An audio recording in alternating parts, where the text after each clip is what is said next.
I've been living alone for almost 3 years, and at some point you just get used to how your place sounds at night. The pipes, the occasional footsteps in the hallway, even the hum of the fridge, it all becomes background noise after a while. But about a month ago, I started hearing something that didn't belong. A knock. Always the same. 3 slow knocks. And always at exactly 2:17 a.m. The first time it happened, I didn't think much of it. I checked my phone, saw the time, and assumed it was just someone at the wrong door. Maybe a drunk neighbor, or someone visiting the wrong apartment. So I got up, walked over, and he opened the door, without really thinking about it. There was no one there. The hallway was completely empty. I even stepped out a little, looked both ways expecting to see someone walking away. But there was nothing. No footsteps, no doors closing, no sound at all. It was weird, but not enough to scare me. I just locked the door again and went back to what I was doing. The second night, it happened again. Same knock, same time. 2:17 a.m. This time, I didn't open the door right away. I stayed where I was for a few seconds, just listening. Normally, if someone knocks and leaves, you can hear something, footsteps, a shift in weight, anything. The hallway outside my apartment is quiet enough that even small sounds carry.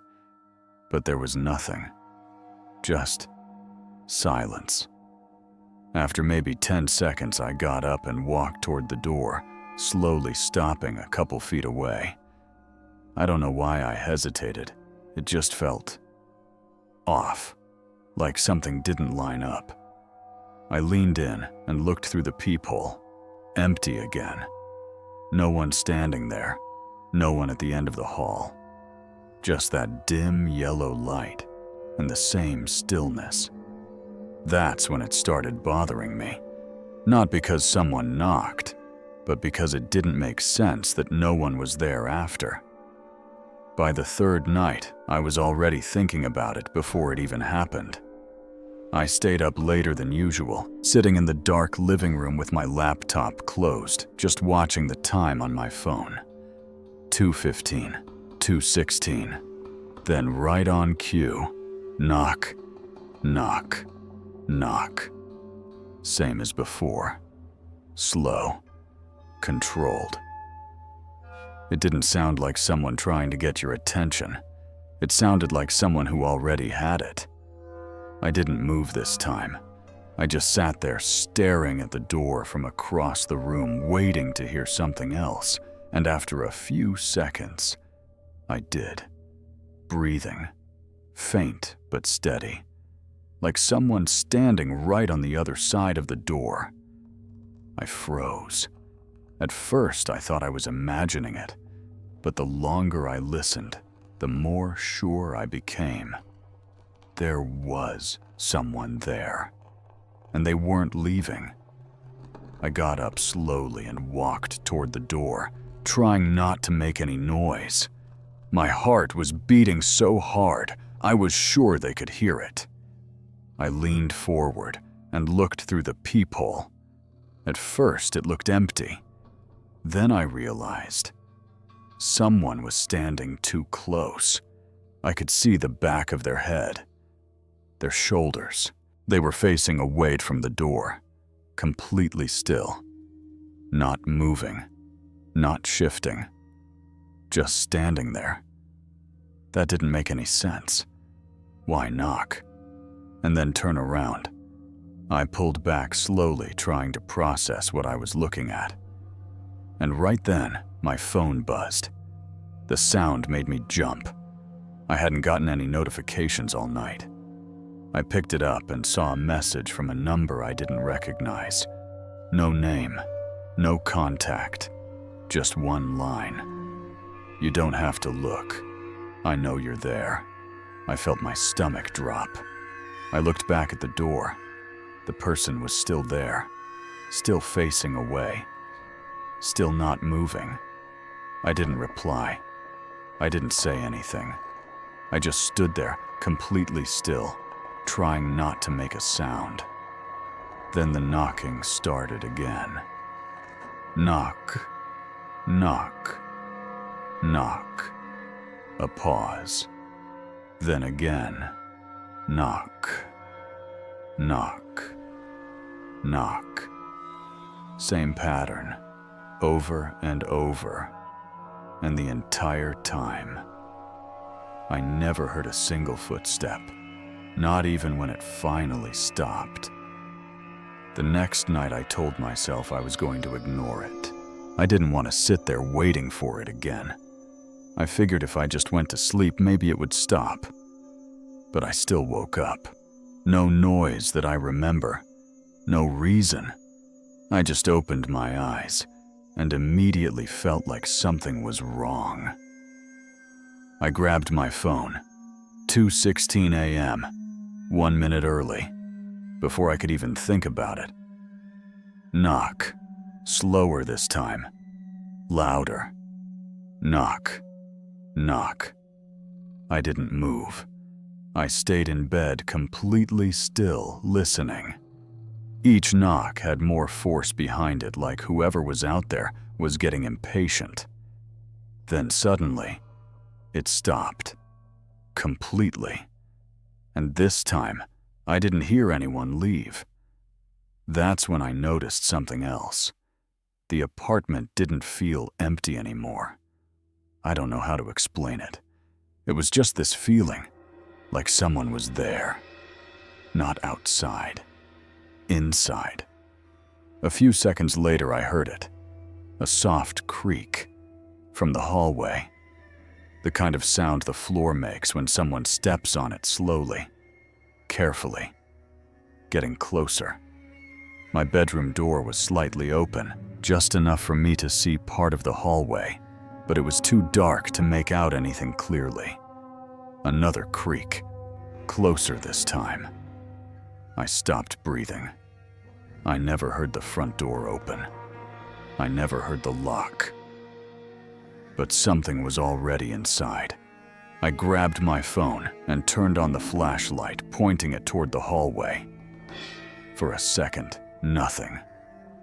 Then movement. Someone stepping back just out of view. That was enough. I didn't think. I jumped out of bed, ran straight past the hallway, and went for the front door. I unlocked it, yanked it open, and ran into the corridor without looking back. And as I did, I heard it.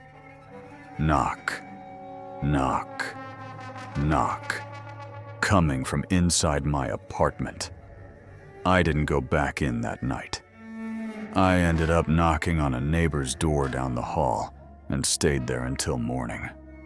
Eventually, we called the police. They checked everything. No forced entry. No broken locks. No one inside.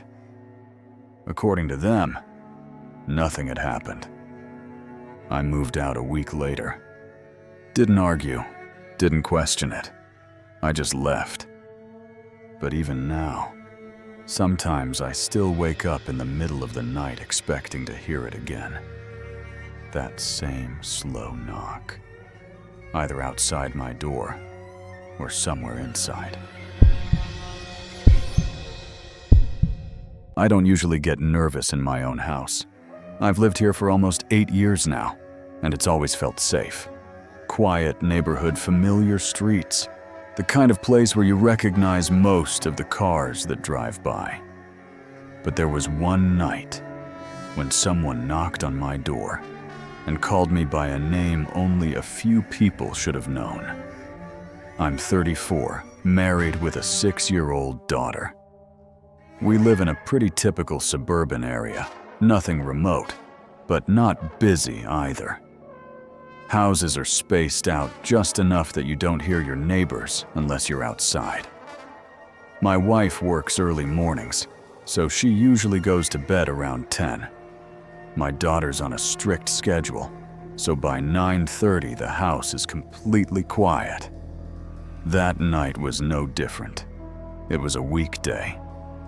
Around 11:40 p.m., I was still up in the living room watching TV with the volume low so I wouldn't wake anyone. The lights were off, except for a lamp near the couch. Outside, the street was empty. No passing cars, no movement, just silence. The first knock came out of nowhere. Not loud, just 3 quick taps on the front door. I muted the TV and listened. Nothing followed. That was already strange. Nobody ever comes by that late without calling first. I got up slowly and walked toward the door, stopping a few feet away. "Hello?" I said it loud enough for someone outside to hear. No response. I moved closer and looked through the peephole. There was someone standing there. A man, but I couldn't see his face clearly. He was angled slightly away from the door, just enough that the porch light didn't hit him directly. "Can I help you?" I asked. That's when he spoke. "Hey, it's me." I froze. There was something off about the way he said it. Too casual, too vague. I didn't recognize the voice. "Who?" I asked. A short pause. Then he said my name. Not the shortened version people use at work. My full name. The way only close friends or family say it. My stomach dropped. "Open the door, man," he said. "I just need to talk to you for a second." I stepped back from the door. Something about it felt wrong. If this was someone I knew, why couldn't I recognize his voice? Why wasn't he saying who he was? And why was he standing like that? Turned slightly away, like he didn't want me to see his face. "I don't know who you are," I said. Another pause. Then he laughed quietly. Not a normal laugh. Something forced. "Come on," he said. "Don't do that." That's when I noticed something else. His hand. It was resting against the door frame, just barely visible through the peephole. And it wasn't still. His fingers were moving, slowly tapping against the wood. Like he was waiting. I didn't respond. I just stood there, watching, trying to decide what to do. And then he said something that made everything worse. "Your daughter's asleep, right?" I felt my chest tighten instantly. I stepped back from the door without thinking. "What did you just say?" He didn't answer right away. Then, calmly, I saw her earlier, when you were outside. That didn't make sense. I hadn't taken her outside that day. "Open the door," he said again. This time his voice was different, less friendly, more direct. I looked through the peephole again. He had moved slightly, still not facing the door completely, still hiding his face. Then I noticed something behind him, at the edge of the porch light. A shadow.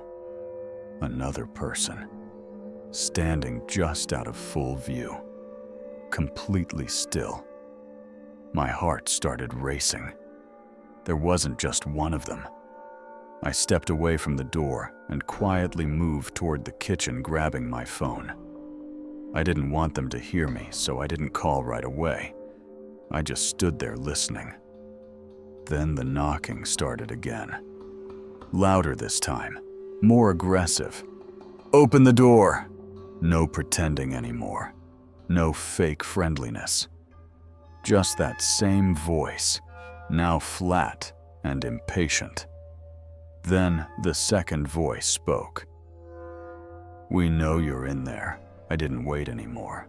I dialed 911 and kept my voice as low as possible while I explained what was happening. As I was on the call, the knocking suddenly stopped. Completely. I held my breath, waiting, Then I heard footsteps, not walking away, moving to the side of the house, toward the backyard. That's when I realized something I hadn't thought about before. The back door. I ran toward it, immediately locking it and checking the windows. Everything looked fine until I saw movement outside. Someone passing by the window. Slow, deliberate, just out of clear view.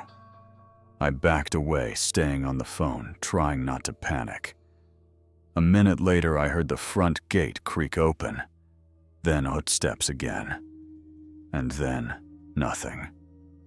By the time the police arrived, they were gone. They checked the yard, the street, everything. No sign of anyone. But there was one thing. Near the side of the house, just under the window, footprints and cigarette butts, like someone had been standing there for a while, watching. I installed cameras the next day, changed the locks, added motion lights, everything. But I still think about what he said, the way he used my full name, the way he knew about my daughter. And the part that still doesn't make sense is that I checked the cameras the next morning. The old ones I had inside the house, and around the time he said he saw her earlier, she was never outside. She had been inside the whole time. I've gone camping plenty of times before, and I've never really had a problem being alone in the woods. If anything, I used to enjoy it. No noise, no people, no distractions. Just you and the environment. But there was one trip where I realized being alone out there doesn't always mean you're actually alone. This happened about 2 years ago. I rented a small cabin for a weekend somewhere, a few hours outside the city. It wasn't a popular place, no nearby campsites, no visible neighbors. Just a dirt road leading to a single wooden cabin surrounded by trees. I picked it specifically because it was isolated. I wanted quiet. No signal, no internet, nothing. Just a break. The cabin itself was basic. One main room, a small kitchen area, and a bedroom in the back. The front door opened into a narrow porch facing the forest. There were no streetlights. At night, I got there in the afternoon, unpacked my stuff, walked around a bit, just getting familiar with the area. There wasn't much to see, just trees, uneven ground, and a small trail that didn't seem to go anywhere specific. By the time it got dark, everything went completely silent. Not quiet in a peaceful way. Quiet in a way that makes you notice every little sound. I locked the door before going to bed, just out of habit. There wasn't really any reason to feel unsafe, at least not yet. I don't know exactly what time it was when I woke up. It had to be sometime after midnight. I remember opening my eyes and not knowing why. Then I heard it. A knock. Not loud. Just a single, solid knock on the front door. I stayed still, listening. At first, I thought it might have been something outside, maybe a branch hitting the door, or something shifting in the wind. Then it happened again. Knock, knock. Slower this time. More deliberate. I sat up in bed immediately. That wasn't the wind.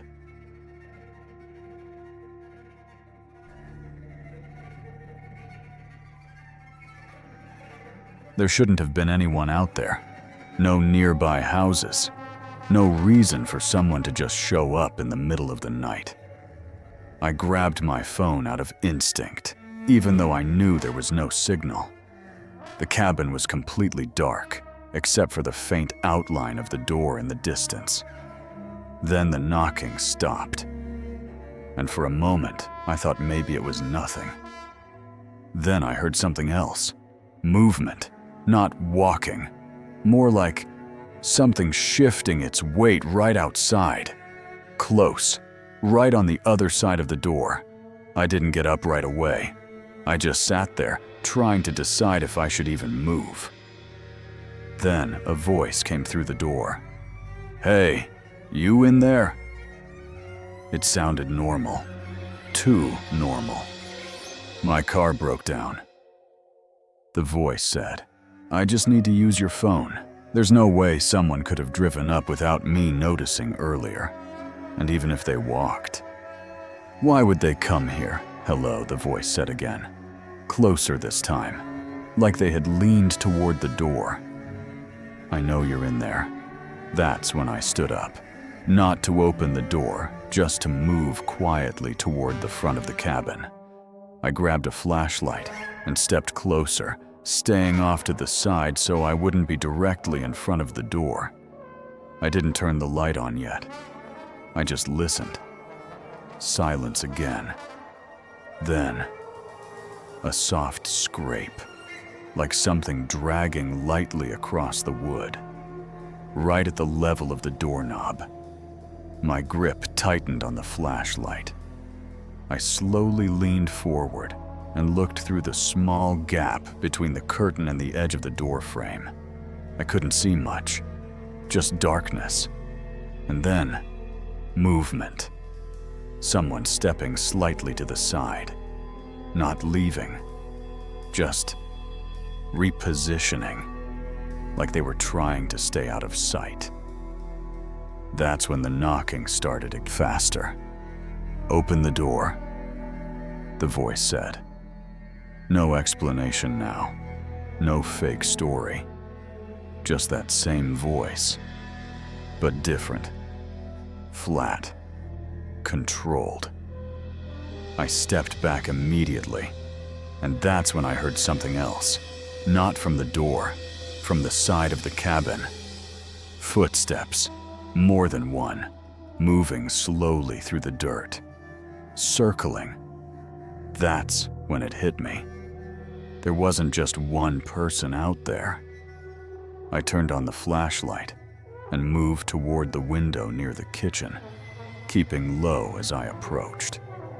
I angled the light carefully just enough to see outside without fully exposing myself.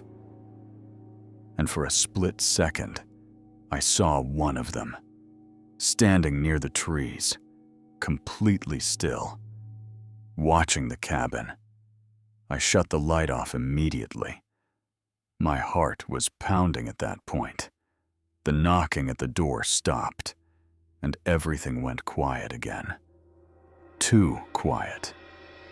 Then I heard it.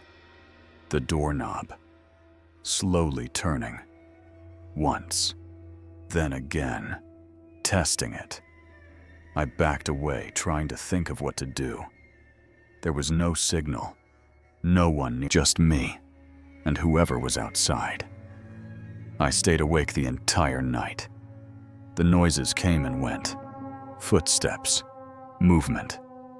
Occasionally, a light knock again, like they were reminding me they were still there. But they never forced the door, not once. When the sun finally came up, everything stopped. Completely. I didn't wait. I packed my stuff as fast as I could and left. As I drove back down the dirt road, I checked the area around the cabin one last time. And that's when I noticed something I hadn't seen before. Footprints. Multiple sets. All around the cabin. Not leading to it, just circling it. Over and over again. Like they had been walking around it.